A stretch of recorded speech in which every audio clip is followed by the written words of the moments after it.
all the value you have. You look at who we are as people. What is flesh? What is flesh worth? I think we looked at the different ingredients and we said it was about 26 cents. Some people said $1.40. So if you look at the elements that accept who we are, we're worth so very little. But when we have the mind of God, the Spirit of God on the inside, because we're being chosen, look at what we can bring forward. We can show them privilege like they've never known before. Don't you know if the people of God are doing like they're supposed to, walking in closer to God like they could, don't you know if the world will get jealous of that? Because remember, we're light and salt, y'all. Or did you forget? You didn't forget that we're light and salt. We're supposed to be affecting all those around us, preserving those individuals, preserving their minds, and helping them to walk in God. We're also light, showing them in the midst of their darkness, in the midst of the difficulties they have in their own lives, that there's a life that can be lived and a God that can be glorified, and that we're the ones striving to do so. I mean, that's a tremendous privilege. That's a tremendous honor. And then to be able to be obedient to His will. To be able to show them that this life is livable. Don't you know the biggest thing I used to hate about some churches is that they would give you this great list of rules and guidelines and said, this is what it takes to be saved. Then we started actually evaluating the Word of God and found out that some of that stuff wasn't even in the book. Some of that stuff was things that people felt like themselves because of their own personal issues and personal problems, because of their own mindset they had. They were adding laws and rules, putting ordinances on people that God never said. So they're going to make these things their own personal convictions, rules and guidelines in the kingdom, when God never said do that. He said if you add to or take anything from the book, you're going to be responsible for all the curses of the book. That's what it says in the book of Revelations to me, as a child of God, and to you also. So to think that, first of all, we have the privilege to reveal His will. We have an opportunity to obey who He is. And then thirdly, like I must reiterate again, because you know what? I tell you, I'm just concerned. I'm concerned for the people of God. Concerned for what I see. Concerned for what I feel. Because you know what I know? I know that service is all that we have. That if we really reveal God's mind like we're supposed to, if we really live this life like it could be lived, that people will see something so much different, that people will be blessed because of what they see. You know what? A young man said something to me today, and it's very true. And it's sad. When you look at the body of Christ, or any local church, any local assembly, you see a body of people. The people are affected by the other people. I was learning a long time ago that sheep beget sheep. That it takes other people to help bring people to come forward. Now, if the people of God are doing nothing, if they're not witnessing, they're not doing what God has ordained for them to do, then how do you expect there to be growth? Now, growth comes when sheep beget sheep. I've never seen a shepherd bring forth a sheep.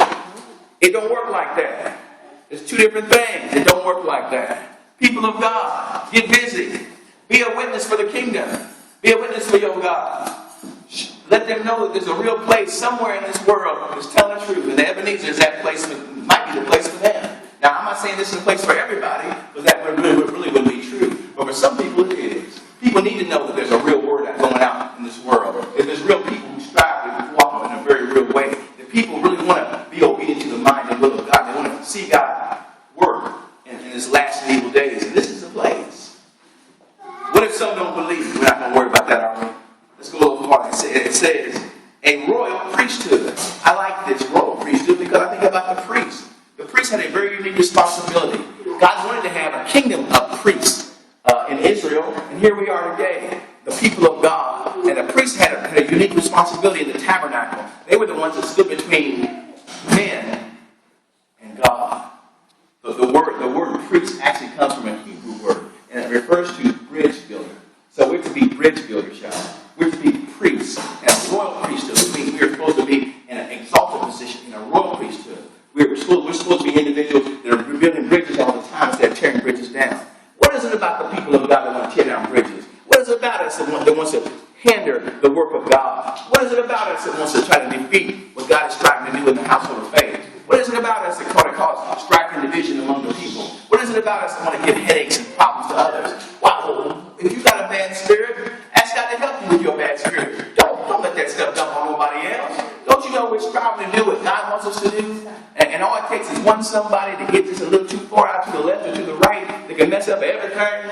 And we're just striving to be like Jesus. We just want to be like the Lord. We really want somebody to see something real. But if you're so caught up in your bad spirit, want to dump all that badness on folks, then what do? You're hindering the growth of the body. And you're a problem all by yourself. But as a priest, I'm going to be a bridge builder. So I'm striving all the time to try to bless bless people, taking people from where they are in their life, from their situations, to see Jesus better. And that's why I teach all the time. You know what, child of God, I tell anybody, we all have work to do in the kingdom. At the work of an evangelist tells me, I'm supposed to be telling people about Jesus, walking and talking about Jesus all the time.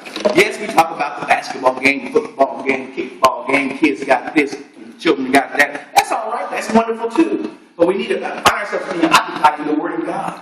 As we start dealing with other people, people need to see that there's a life that can be lived and a God that can be glorified, and that we're aware that where they are. We see them in their situations, we see them in their problems, we see them in their issues, and we know they can get help from God if they want it. And that's our desire today, to bring people from the darkness they are to meet the true and living God, and His name is Jesus. To let them know that Jesus can be real for them. Jesus can change their life and change their world. All they do is just meet Him real good. Let's go a little farther, yeah. So we said a royal priesthood, a holy nation. And you know what? I like holy because we talk about separate and different. See, God wants us to be different from any other people in the world. See, Holy Ghost folks are happy folks. Holy Ghost folks got hope. Holy Ghost folks know that God's on the throne. So Holy Ghost folks aren't like other folks in the world. They're not up on Sunday and down on Monday. They don't have up and down days. They have consistent days because they know who God is. See, joy is different than happiness. Happiness actually takes an experience. It's, I'm happy because this happened or that happened, and this broke into how I feel. That's happiness. But joy is different.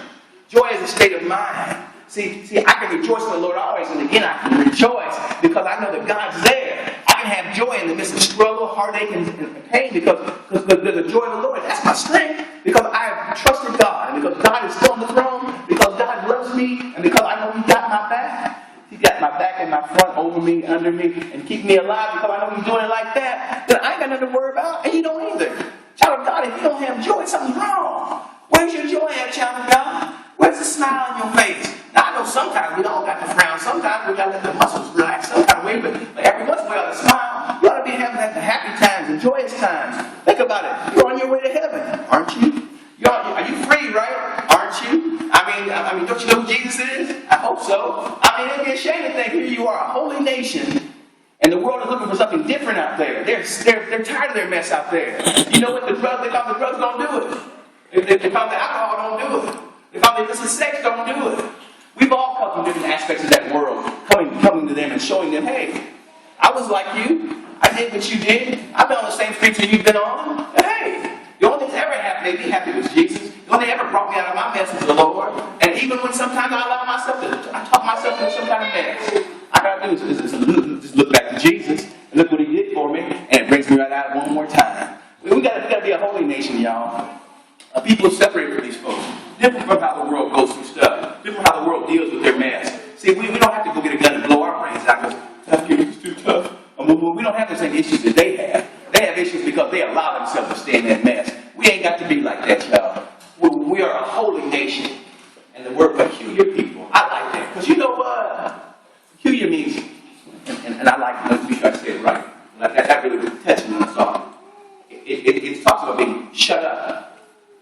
Shut up. We think shut up. Oh, somebody says, oh, that's a bad word, shut up. No, this is a different kind of shut up. What peculiar actually means, that we're actually not just set apart, but we're put in a very unique place. We're shut up with God. Can you imagine one glorious day, not too many days from now, Jesus is going to split the eastern sky, and the trump of God's going to sound, and the dead in Christ are going to rise first, and we which are alive and remain shall be caught up together to meet the Lord in the air, and so shall we ever be with the Lord. Not too many days from now, God's going to call His people home, and if it be not by the rapture, it might be by the grave. God might say, you know what, you've struggled hard enough, you went through enough mess, today is your day, I'm going to let you leave here. And you have that massive heart attack, which is no big deal, ain't nothing but walking from one side of the street to the other. It's as simple as going from one side of the room to the other. Because you know, as a child of God, we only sleep in Jesus, y'all. See, we ain't worried about the grave. The grave don't scare us. See, death don't bother me. I ain't worried about dying now, y'all. Because I'm living a life, preparing myself to die. Every day of life, I'm preparing to die. I'm preparing to leave this place one day. So I can imagine if the rapture don't catch me, the grave will. But thank God that one day He's going to let me leave this place behind, and I can see His face in glorious peace. Don't you know that that's the hope of every child of God? That we are a peculiar people because we're shut away with our God. That this stuff that's out here really don't affect me. Like I said about the Coney and the Rock, I'm in a protected place. I'm in a safe place. The name of the Lord is a high tower, and the righteous run into it and are safe. Don't you know you're safe today, people of God? Don't you know how safe you really are today? If you don't know, read your Bible. Open your Bible and look at it. You're safe because you know who Jesus is. You ain't got to worry like you're worrying. Stop stressing yourself out. You're wasting your time by doing that silly mess. Stop doing it. Don't you know that everything we need is in Him?